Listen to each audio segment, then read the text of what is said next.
Why, hi there. I'm Ron Juckett, District on Deck's co-site editor or expert, and joining me as always, is Ricky Keeler, who's my partner in crime. I should look at the camera, and the other co-expert for District on Deck. How are you, Ricky?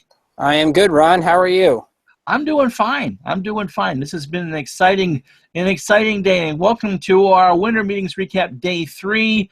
The big story, as you know by now, or should know by now, is that the Washington Nationals and Chicago White Sox have made a huge trade, and the Nationals have received Adam Eaton, the outfielder, for a lot of top prospects: Lucas Giolito, Reynaldo Lopez, and the top pick from the 2016 draft.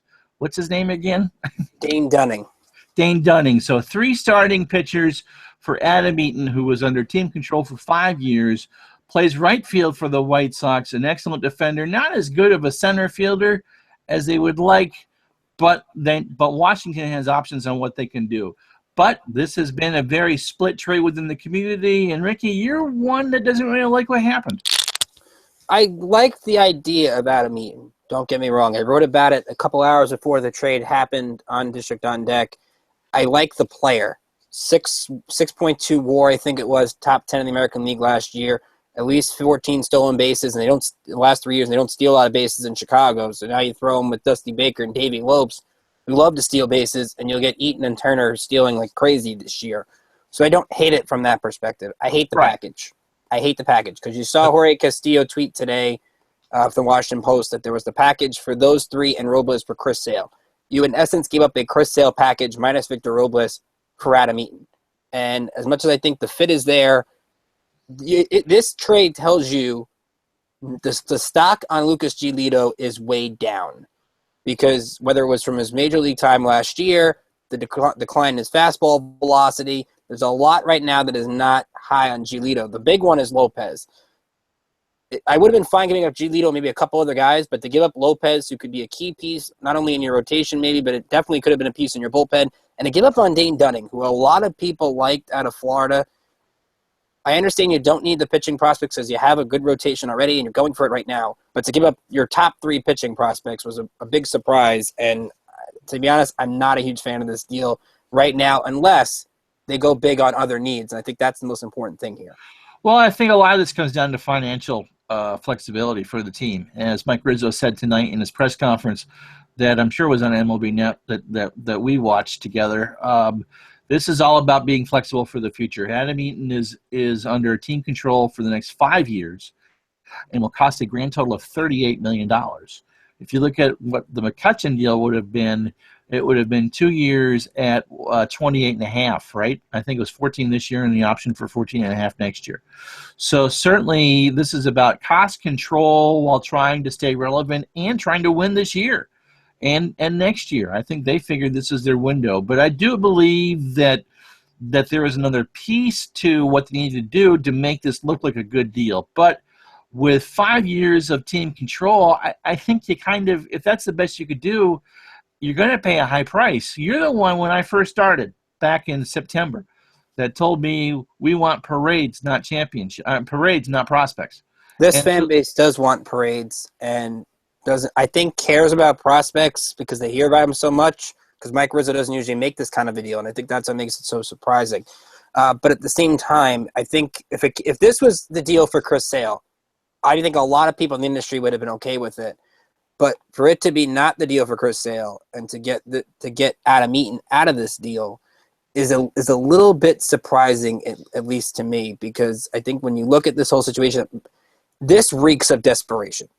This reeks of Mike Rizzo trying to avoid leaving the winter meetings empty-handed with nothing in a place that's like 15 minutes from Nats Park without traffic and trying to get something done, which we were worried last night about Andrew McCutchen with this problem.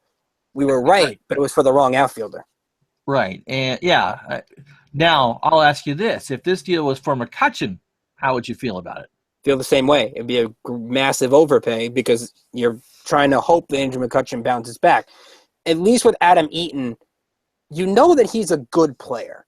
You know that he's a guy that's going to steal bases, play good defense, and you would hope they'd put him in right field if they look at the numbers. He had the second most defensive runs saved in right field according to Fangraphs last year, behind Mookie Betts, who was an MVP candidate. So it shows you where Adam Eaton is from the sabermetric standpoint. And Mike Rizzo, who doesn't usually embrace sabermetrics, was big on sabermetrics tonight in this deal.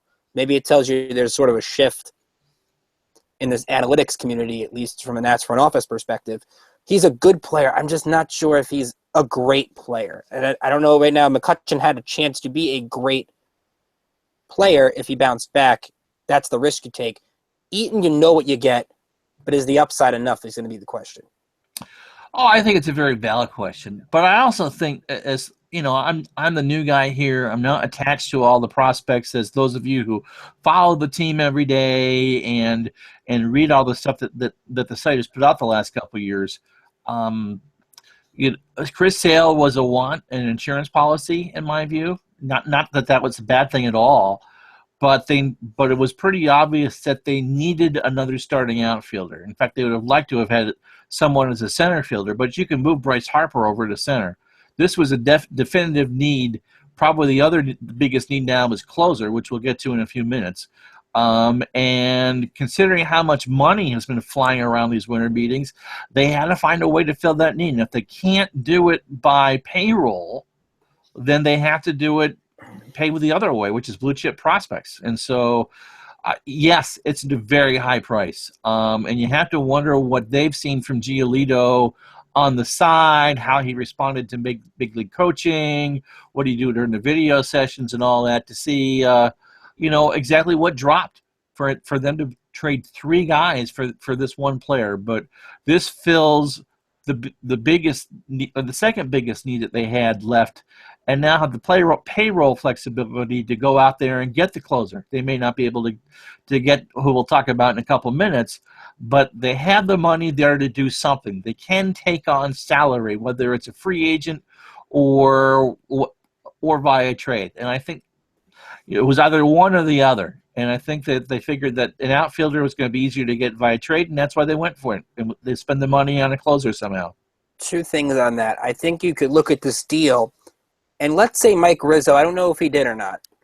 Let's say you put David Robertson in this deal. If I'm going to give up my top three pitching prospects, I want Adam Eaton and I want David Robertson, which would have filled your need, would have gave you a closer for 2 years at $25 million, which isn't the worst contract out there, considering what the other big closers, Melanson made and what the other two are going to make. I think if you had made it from that perspective, the deal looks a little bit better. It doesn't look great, but you're not getting the scorn of the industry like Mike Rizzo is getting right now.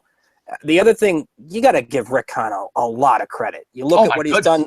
You look what he's done the last 2 days, getting Yohan Moncada and Michael Kopech from Boston, and now getting those three. You look at MLB Pipeline's new White Sox top 10. They have Moncada 1, Giolito 2, Lopez, Kopech is 3, Lopez is 4, Dane Dunning is 10. So you look at the way that Rick Hahn has set this all up, and they're not done. They're gonna. No. I would expect Quintana to go. I would expect maybe Abreu and maybe Frazier to go. And if they can get more elite prospects, again, not all prospects pan out, but the more you get, the more chance you have to hit. So Rick Hahn, I think, is doing a good job. Sorry to interrupt. It also means for the White Sox, if they choose to go in the direction of, okay, we think we can win, they have people that can move. So they can make the same type of deals for the Nationals. The Red Sox and the Nationals have given them enough currency to either A, rebuild or cash in if they think they get close. Absolutely. It works both ways. I mean, you look at how the Yankees tried to do at the deadline last year, and you look at basically what the White Sox are doing right now. It's people are trying to gather up the assets, and the White Sox definitely have a lot of assets right now. Exiled Met fan asked us I hope I had that right, on Twitter, do you guys question Rizzo's judgment turning the McCutchen trade package to get Eaton? Yes, a little bit. I think this is a surprise from Mike Rizzo, Mike Rizzo usually does this to other teams and gets them to overpay. We saw that with Trey Turner and Joe Ross a couple off seasons back when they did the Steven Souza, Will Myers 3-team deal. Now you're seeing the opposite of the Nats overpaying. And again, I said this a little while ago. If this was the Chris Sale package, I'm a little bit more okay with it being the Chris Sale package and the Andrew McCutchen package. So I'm a little bit I think Rizzo's the right guy for the job. I'm not saying let's fire Mike Rizzo because he made this deal. We have to see how it pans out. And if it doesn't pan out, then obviously Mike Rizzo will face some time on the hot seat. But I do think this was a big overpay. So I think you have to question his judgment, at least to a small degree. I think they figured either they pay for the outfield or with prospects, or they make the trade, pay for the prospects for the closer. And when you're looking at Dexter Fowler and the fact that he's probably going to get about, what, $18 million a year, we think? Mm-hmm. And, Ian Desmond got a 5-year, $70 million a day. We'll talk about that in a bit. I think they made the decision that they wanted to spend the prospects on the outfield position, and that they'll try to buy the closer. And so I don't question it outright, but I think you kind of have to give it incomplete until we know who they get for a closer. And then you can say, okay, we spent the $20 million and we have player X and Adam Eaton. And then if they don't spend it, then I think you'll have even more of the scoring of the industry. Yeah, no, I think so. I think they have to go out and spend some money now. That the whole point of even looking at Andrew McCutchen, I mean, sure, he was an upgrade over, Danny Espinosa at short, as far as the center fielder goes. But this was all about making sure that the money, that they had the payroll flexibility to do something. And that's the biggest key for the Eaton deal, besides the fact he's a good player. But if you don't take that flexibility and do something with it, then yeah, you kind of have to wonder. If we're sitting here in July going, all right, who are we picking up at the trade deadline to close, then yeah, you can really question his judgment. And then what prospects do you have in July now that you've taken your 3 pitching prospects off the board? You're down to – still you have Victor Robles, which I think says something. The Nats wanted to keep this guy. He's the number 1 prospect. But now you have Eric Fetty, jumps up to number 2 on the list. And really you're looking at guys like Carter Kieboom, Andrew Stevenson, Sheldon Noyce, who was a draft pick last year, coming up the board. And these are guys not even yet at the higher levels. So now you're looking at trading people in your lower levels of your system, and that could even affect what kind of guy you can get in July if you choose to go that route. All right. So let's move on to the next topic of conversation. Kevin Wood on YouTube chat asks, what are the chances of the Nationals landing Chapman after the Adam Eaton trade? I think they have the room now to do that, but they're competing with the Dodgers and the Yankees. And did you mention the Rangers?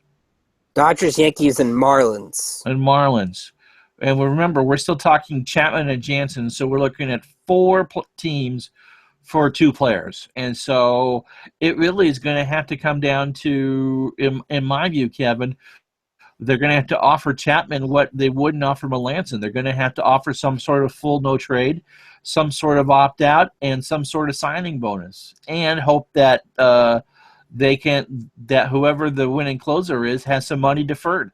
They'll take that. Am I wrong there, Ricky? Or is Chapman just going to take the highest offer regardless of how it's paid out?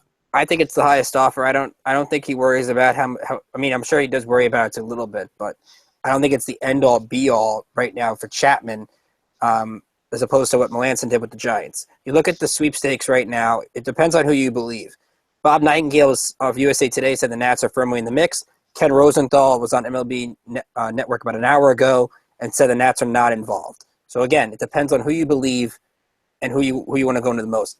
If I had to put a percent on it, I'm going to say 25, 30%. I'll give the Nats a chance. But again, I've said throughout this whole week, to me, Aroldis Chapman's a Yankee until I see otherwise. And I have not seen anything that would tell me that Mike Rizzo is going to spend a ton of money, that the Lerner family is going to spend a ton of money to get, and Dusty Baker is going to get his guy. I don't see that. I think the Yankees need – I don't know if they need him, but I think they really want him. The Dodgers are going to get somebody out of this. The Yankees and Dodgers are eventually going to spend. Right. It's kind of surprising the Dodgers haven't spent anything, and Jeffrey Lurie has given the okay for the Marlins to spend. I would think they're going to find a way to do something. And again, Mattingly is his manager in L.A. It all ties in. I would like to be wrong, but I think the Nationals are going to strike out on both of those guys as well. I'm not sure that I would go ahead and have made that trade if I didn't think that something was at least advancing along with Chapman or Jansen, because you pay such a high price, and I mean, obviously, the Nationals front office is at least listening to fans' frustrations, understanding that the perception is that you had to do something, especially after losing out to Sale the way that they did. Really, I can spit out these words. And so I just kind of in the back of my head and watching the press conference tonight with Rizzo and Baker that something's cooking. Something's cooking. They may not get the winning offer, but I think if they don't get Chapman or don't get, especially Chapman, we're going to find out in a couple days that, well, there was a mystery offer last night on the table for $92 million. Maybe the Washington was a team. I don't know. I'm going to say about 30%, but I don't think it's impossible at this point. It really, for me, depends on who throws in the most money, and if Chapman really wants that 6th year, will the Yankees be desperate enough to throw in 6 years while Washington wouldn't go above 5? Here's the question. If everybody else is 5, should the Nats go 6? I say no. I don't know about you. No, I don't. I don't like long-term contracts for pitchers in general. I understand that Scherzer's under a long-term deal and Strasburg starts a 7-year deal, which could either pay it, bucket loads if they get into a World Series, or if he's hurt every year, then you're paying a guy $175 million total, and he may not get you 175 innings in a year. So no, I don't. Yes, he's the best in the game, but closers are such a fickle thing. He loses his confidence. You turn into Jonathan Papelbon and Brad Lidge. And the one name we have to point out there in terms of closers, John Paul Morosi from Fox Sports and MLB Network was the first to report earlier this afternoon, while the Adam Eaton rumor he had as well, that Alex Colomé and the Rays have talked with the Nats about trades. Byron Kerr had the trade talk was brewing about a few hours ago. You haven't heard anything on it since. Colomé last year, first season as the Rays closer, 37 saves, made the All-Star team. Only 15 walks last season, 32 strikeouts to 4 walks in the second half of the year. Wow. Under team control for 5 years. But again, how much prospect room do you have to give up for Alex Colomé? I think that's the question. I think if you do that, you have to trade Major League talent back. And you have Gio Gonzalez and Danny Espinosa sitting right there. Now, whether Tampa wants to take on any money, I mean, those two players are probably, I don't know what Tampa's payroll is, but they're notoriously fickle and cheap. They really nickel and dime everything. I mean, the Tampa Bay Rays are the 21st century version of the Montreal Expos. And Tampa's still trying to get rid of their guys. I mean, if you believe the reports that they're trying to trade Alex Cobb and they're trying to trade Drew Smyly, maybe Jake Odorizzi, not so much Chris Archer. So now you have the Rays trying to trade their own guys, and you're trying to give up Gio and that kind of deal. I don't really see it. Again, you're going to have to start giving up Major League talent because you're running out of prospects to give up. Right. I think any other trade at this point is going to have to be from Major League talent with Major League talent. I think they're kind of out of high-end prospects to do, but because you've opened up that payroll, they have the money to take some money on. Mm-hmm. If that makes any sense. We will see. All right, so if you still have questions, you can leave them on Twitter at District on Deck right now, or if you're watching on the YouTube, just leave something in the chat and we'll get to it. So Scott Boras always holds, I wouldn't call it a press conference, that's how I put it in the notes, but it's really a press gaggle every year at the winter meetings, and you've got the tweets open from there, what he specifically said about Bryce Harper and Steven Strasburg. Well, of course, the big story earlier this week was that the Bob Nightingale USA Today stories, Bryce Harper wants $400 million over 10 years. Again, Scott Boras reiterated they've not talked long-term discussions with the Nationals. He also said, I got this off of Mark Zuckerman's account from Madison. Boras said Harper had some nagging injuries, but nothing permanent. Felt struggles more product of lack of patience after so many walks. Where would you like to begin with that? Are we really blaming someone who goes from Adonis Mickey Mantle status down to, I mean, he didn't have a bad year this year, but he didn't have a good year by Harper standards. So are we really going to attribute this to Joe Madden not pitching to him early May at Wrigley Field? The year wasn't great by any means, but if we're going to go and really point it solely on that one game, let's keep in mind, Bryce Harper was patient for a whole year in 2015. He had a new approach at the plate. He wasn't swinging at bad pitches, and he had the MVP caliber season. would be kind of surprised if all of a sudden he abandoned that strategy entirely off of a couple of games and just never got that back. Again, I think the injuries are more than people are letting on. And Scott Boras and the Nats have not said that. Bryce Harper obviously is not going to say it. But I really feel there were some injuries. Tom Verducci's was on it all season long about it. 2 or 3 articles by Verducci on it. In fact, the second one led to tacit denials by both Baker, Harper, and Boras. That would be all three, Ron. Yeah, exactly. So it has to be more the injuries. And to me, if it is the patience, it makes you it makes you wonder about the Harper stuff a little bit. Harper, to me, never protected the outside of the plate. He wouldn't foul off pitches to make pitchers make mistakes. If you know that you can pitch someone on the outside and he's just gonna take a pitch or swing goofy at it, then you're gonna be beat easier that way. Right? Absolutely. No, I agree with you. All right. What about Strasburg? All right. Another tweet Scott Boras had of Steven Strasburg today. Based on what he's been told by doctors, this is from Zuckerman again, Boras' confident offseason of rest will allow Strasburg to enter 2017 with no elbow concerns. Are you buying the line from yesterday that Sale was more of an opportunity, because of the opportunity, and not as a case of insurance of another Strasburg injury? I think you and I disagreed on this yesterday because yes. I still do buy that. I'm going to trust Scott. I mean, I know it's hard to do, but I'm going to trust Scott Boras on this, even though maybe I shouldn't. I would think that Strasburg is going to be fine. I mean, Dusty Baker's talked about kind of how he's learned to manage Strasburg a little bit differently. They're not going to have different managing him this year the way they would in normal years. He's just going to have to, I think, figure out if you're hurt, skip a start. Skipping a start is better than skipping 2 months because you aggravate an injury. So if he learns how to do that, has an idea of when he's more hurt than normal, then I think it'll be fine. But if he doesn't, then you're back to the same injury concerns that Steven Strasburg has always had. He needs to realize, too, because of those injuries, that he has to be a pitcher and not a thrower. I mean, it's wonderful to be able to strike out 13, 14 batters a game. But you have to be able to extend your career, and every power pitcher does this. I'm not trying to pick on Strasburg specifically. That you realize that you have to be able to get pitchers to get out on, besides strikeouts. You have a very good defense behind you. Pitch to contact. Save those pitches. Go deeper into games. It saves the bullpen, and it helps save your arm. The question of the defense is going to be interesting now as well. Because with Trey Turner moving to shortstop, you now take a little bit of a hit defensively, taking Danny Espinosa out of that position and making Turner the starter. So I don't know how that would change, if it does change how Strasburg or any of the pitchers would throw. I think that's what we kind of figure out. We'll have to figure out this spring when Turner is playing behind the pitchers. Which leads to, of course, our Danny Espinosa topic. Well, we got another question on sure. Chat. Kevin, our good friend Kevin Wood, asks again, would Tyson Ross make a fit for the Nationals? I have written about that. So go to District on Deck. I did write about Tyson Ross last week. I would like to see that. I think you have to make sure the medicals are okay, and I think that's a big if at this point. A little bit surprised the Padres non-tendered him. Maybe they figured the money wouldn't be worth it the way Tyson Ross, when he was healthy, was a really good pitcher. And again, you look at what the Nationals' veteran depth was last year.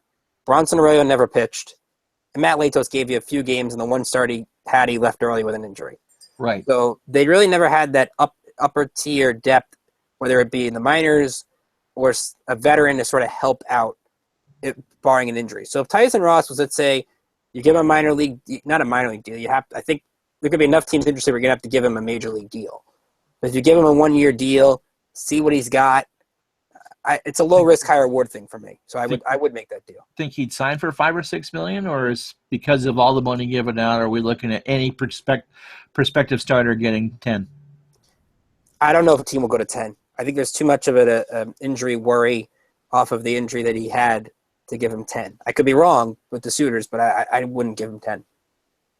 I think depending on how much he wants and how much incentives that you can make that, you could make that. His brother pitches there, but as we've talked about on Monday night, and I've written about on the site, they're not real thrilled with his brother right now, Joe. Mm-hmm. And you So wonder if Joe Ross if they get in a big move to get a closer in a trade or something like that, if Joe Ross is the next guy they throw out there. right. No, you're absolutely right. So it wouldn't be look good to trade for your brother than trade you, or sign your brother and then ship you off. That's makes some awkward conversations. All right, Danny Espinosa is now either going to be a super utility player, but my guess is with Stephen Drew wanting to re-sign, that he probably becomes expendable. 20 home run hitter who strikes out 170 times a year, but plays a very good defense. So there's some strong pros, there's some strong cons. There's probably a market for him if Washington wanted to go that way. Yeah, absolutely. The other piece, Danny Espinosa news, by the way, we talked about a little bit last night, but I think it was confirmed more so today. Danny Espinosa will be playing for Team Mexico in the 2017 World Baseball Classic. So if he's still with the Nationals, that does sort of give an opportunity for, let's say, Wilmer Difo or somebody else to get more reps in spring training at shortstop while Espinosa is at the WBC if he's still on the team. I'm with you. I think he's going to get traded. I think Chris Cotillo from SB Nation had this. That right now the best free agent is Eric Ibar, and Danny Espinosa I think is the best shortstop available. There are teams that still could use a shortstop. His contract is very affordable. I don't know if you'll get a great haul back, but I think you'll get something good. Maybe either you add some mid-level prospects or you add someone that helps your team, but I do think Espinosa gets moved. All right. Now, what about Gio Gonzalez? Because there is no Chris Sale, and a lot of the starter protection depth has been traded away for Adam Eaton. Does this mean that the Nationals get 30 starts from him for his $12 million or whatever? I find no reason to think he doesn't stay here. I mean, to me, the one would have been Chris Sale, and you trade Gio away. Even if you got Jose Quintana, I would have thought you would have traded Gio away. But the Nats need his left-handed arm. They're going to have to hope for some consistency. $12 million is not a terrible deal for his arm. Again, you'll have to worry about how much consistency you're going to get. But I think Gio Gonzalez, with this trade and getting rid of all those arms, is going to stay. Well, if everyone's healthy, he's a fifth starter. Right. And I think, for a fifth starter, you got a guy that can eat 6 innings a game. You take it. So when we're looking at, when he was a number 3 starter in the playoffs, no. But as a fifth starter, oh, absolutely. He's probably one of the better fifth starters in the game outside of the north side of Chicago. But that's where the injuries hit in. If you have the injuries to Steven Strasburg, if you had the injuries to Joe Ross, like you said, you're not comfortable with Gio Gonzalez as a hypothetical Game 3 starter, and rightfully so. You shouldn't be. But they also have A.J. Cole, and Voth, I believe, has been called up to the 40 and is expected to at least get a long look in spring training. So it could be, depending on what happens. I mean, it's not like the Gio is the only option. And you would think both of those pitchers would compete for the long man spot that you would have thought would have been Ronaldo Lopez's. Right. There is kind of, especially now that it's going to be interesting to see the first month of the season if any teams go the Andrew Miller route and burn someone for 4 outs or 5 outs in the 5th or 6th inning, like you would like to set up. Obviously not the closer, because that's still going to be a valid position. But see if teams experiment with that and how far of it goes. Lopez, to me, struck me as someone who could do that. That's the guy that you're a little bit surprised that he got dealt, because he could have helped you as a starter. He could have helped you throw in a late 90s up to maybe 100 in the later innings of the game out of the bullpen. He was very flexible. That's the surprise. Again, it's not Lucas Giolito that's the surprise that's deal, guys. You're going to keep that in mind. Right. It's Ronaldo Lopez, to me, that's a surprise this deal. They gave up both. Kevin Wood asks another question. Thoughts on Brad Ziegler? Did we talk about this in the podcast? We talk a lot, so it's kind of hard for us to realize, at what point we've had this conversation. Have we talked about Ziegler on this? I thought you mentioned it the other day, I think, but I'll add a couple of thoughts, I think, on this. I wrote about Brad Ziegler last year as a closer fit before they got Mark Melancon. He's not a great name. He's not going to blow you away with a fastball. I don't think the Red Sox, you watched him last year in the second half when the Red Sox got him. I don't think they used him the right way. I mean, you look at his numbers last year, 32 games after the break, a 1.57 ERA. He doesn't strike out a lot of hitters, but he doesn't walk a lot of hitters either. So he's not a terrible option. I think, again, you could probably get him for a good deal, but he would be very low on my list, of course. Yeah, he wasn't there. He wasn't there in Boston to close. He was there to help us. Boston had Carson Smith, who they lost, I believe, in spring training. I don't think, then came back, I think, through one inning, and so they were really short on healthy setup people to get to Kimbrel. And Koji Urahara, who was 40 years old, he's only has so many. He's been pitching on fumes the last couple of years, and Junichi Tozawa just kind of hit the wall too. So Ziegler was more of a 7th, 8th inning guy to bridge between the starters to get to Craig Kimbrel. So he hasn't closed in a couple of years. I don't think he would be the worst option in the world, but he's not. But as Ricky says, he's not a guy that's going to strike out a ton, and he doesn't throw all that hard. I believe he throws 87, 88 miles an hour, which is not what you expect in a closer. So the problem is you have a pitcher who pitches to contact. While you'd want that in a starter, I'm not sure you really want that in a closer. You just don't want to. We talked about this watching the Mets last year, Ricky, with their closer. Someone always gets on, and that's how you get into trouble. And that's where it would lead to, if you're staying internally with Lopez gone, is Blake Trinan your best internal closer option if they choose to go that route? All right, so let me review some of the other deals of the day while Ricky checks to see if anyone's asked anything else on Twitter. Ian Desmond, if you don't know, signed a 5-year, $70 million contract with the Rockies, and he's going to be their new first baseman. He should do really well in that environment because it's Coors Field, and he gets out of the outfield. I never got the sense that he was comfortable just that 1 year with Texas in the outfield. Of course, he spent his entire career before that with the Nationals and was at shortstop and infielder.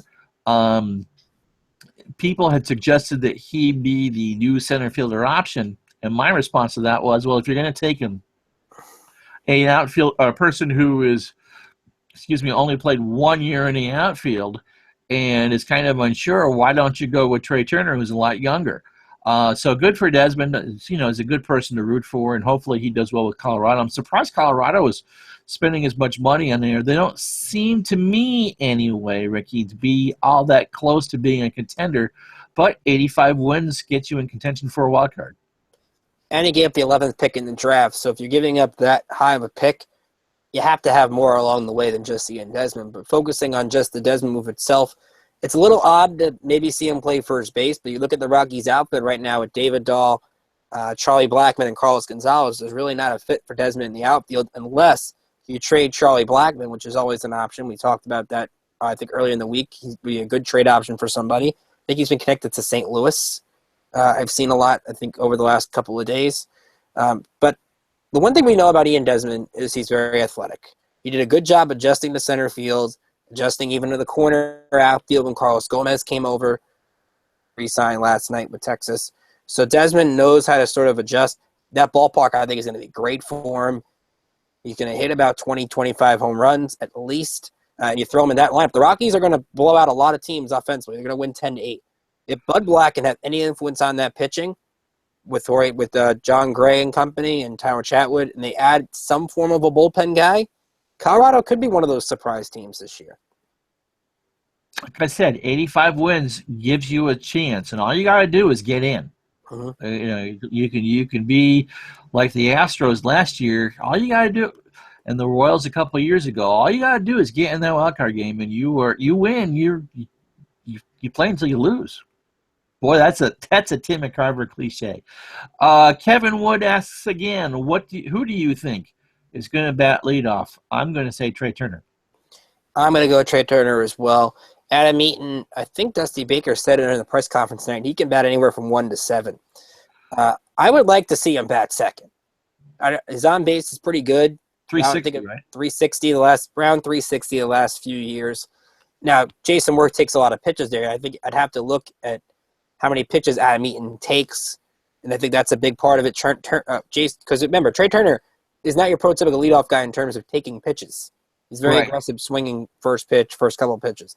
I can't really have both those guys in the lineup, but you look at Adam Eaton's numbers, particularly against right-handed pitching. His OPS last season against right-handers, 811, against lefties, 726. So very consistent against both lefties and righties. And he's going to help them. I think I saw somewhere, I forget who had the stat. The Nats were 12th in OPS against righties last year. That's amazing. So because Eaton's going to help that. I'm sure it will, because last year was the Nationals scored the most runs in franchise history over a full 162 games. We're not counting the 94 strike shortened season or the 81 strike shortened season, but over a full 162, this was the most productive offense run scoring wise since 69 in their entire history. And it's been helped today to offset the loss of Ramos. All right. The surprise deal of the day for me, not that he signed there, but I'm surprised the Nationals didn't kick the tires on this, was A.J. Ellis signed with the Marlins for 1 year, $2.5 million. Now, the only reason why I'm surprised that the Nationals didn't do this, or at least look at it, was that if they're trying to mentor Pedro Severino, into being the everyday catcher for the future, Ellis would have been a great person to do that. He was beloved in Los Angeles with the Dodgers. But this move strikes me as a deal as Don Mattingly putting together the band again. But I'm surprised he went so cheap. That's a very good backup for JT Realmuto behind the plate. Again, Clayton Kershaw's guy with the Dodgers, as you said. I like that deal by the Marlins, and they've been pretty smart. They got Jeff Locke on a 1 year deal. At least he'll help the back end of that starting rotation a little bit. And again, we'll see if Jeffrey Loria, he's going to give him the okay. Will the Marlins spend the big money? And in Jansen's case, do they risk giving up the draft pick to get him? I think is going to be the big question. So is there any breaking news at this point before we go? So far, the only news we have is John Heyman from FanRag and Italy Network just talked about how Alex Colomé and teams are interested in that, as we talked about earlier. Uncertain if the Rays will move Colomé, but closer value is skyrocketing according to Heyman.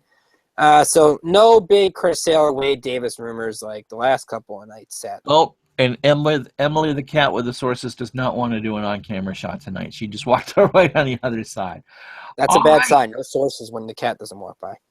All right. Well, we thank you so much for these shows. We hope that they kind of sounded good and we sounded intelligent. You can follow us on Twitter at District on Deck, and it's district.ondeck.com.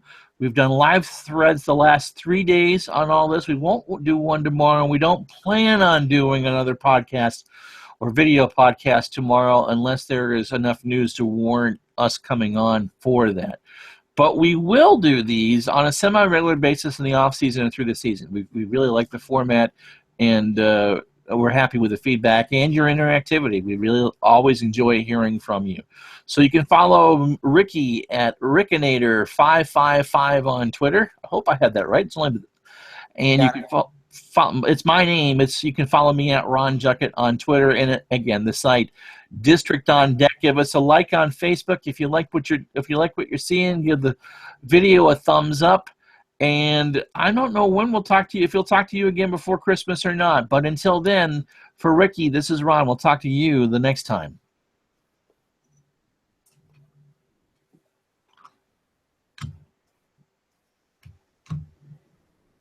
And here we go.